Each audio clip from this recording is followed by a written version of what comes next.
You know, there's this powerful idea that's all around you, shaping everything from your local schools to our national defense. It's like this invisible architecture that keeps huge, diverse nations from falling apart. So let's get right into it. I mean, seriously, think about it for a second. How can a single government possibly understand and manage the needs of millions and millions of people spread out across enormous distances, all with different cultures, different economies, and totally different priorities? It really seems like it should be an impossible task. But it turns out there is a pretty brilliant solution to this puzzle. It's a core principle that allows for both national unity and local control. And that powerful idea? It's called federalism. All right, first up, let's tackle this big puzzle for any nation, finding a way to actually govern everyone effectively. So what is it really? Well, federalism isn't about one single government ruling from the top down. Nope. Instead, think of it more like a partnership. It's a system that's literally designed to share the responsibilities of governing between a central, national authority and smaller regional governments like states or provinces. The absolute best way to picture this is to think of a two-layered cake. Seriously, the national government is that top layer, and the state governments are the bottom layer. Each layer has its own job, its own flavor, if you will, but you absolutely need both to make the whole cake work. Okay, so let's dig into this two-layered solution and see exactly how it divides up the powers of government. The way they split the duties is actually pretty clear. The top layer, the national government, it handles the really big picture stuff. We're talking national defense, the economy, things that affect everyone. Meanwhile, the bottom layer, your state government, focuses on the things that affect your daily life much more directly. You know, your kids' schools, the local police, and even those speed limits on your street. And this whole setup isn't just a happy accident.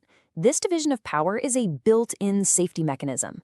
By splitting up the power, the system makes it way harder for any one part of the government, whether it's at the national or state level, to get too powerful and have absolute control. It's a check on power, by design. So what are the actual perks of sharing power like this? Why go through all this trouble? Let's get into the advantages. Okay, so there are three huge wins that come with federalism. First, states get to act as laboratories of democracy. This is so cool. They can test out new policies on a smaller scale.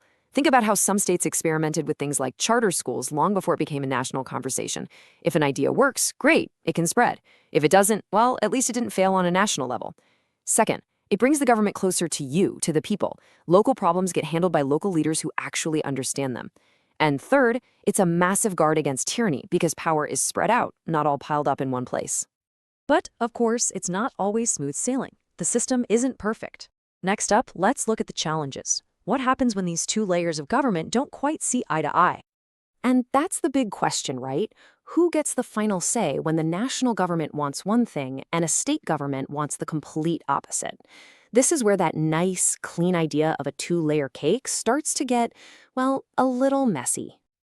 And these are some of the classic friction points. You see these conflicts pop up over who's really in charge of things like environmental rules. Some states might want stricter standards for cars than the federal government. Then there are the huge disagreements on massive policies like healthcare, where states can take wildly different approaches to national laws. And of course, it means that the laws and rights you have can literally change just by crossing a state line. So let's bring all this home. How does this high-level concept actually show up in your day-to-day life? This quote, I think, just nails it. From the speed of your car to the strength of your army. The speed limit you complain about on your morning commute, that's decided closer to home, by your state. But the army that keeps the whole country safe, that's managed at the national level. Federalism is that unseen architecture that connects both of those realities and lets them run at the same time. When you really boil it all down, federalism is this constant balancing act. It's a system trying to hold a single, unified nation together while, at the same time, letting all of its diverse, unique parts flourish on their own. So I'll just leave you with this to think about. Is federalism a perfect, elegant balance of power? Or is it more of a constant, messy, and necessary compromise? Maybe, just maybe, it has to be a little bit of both.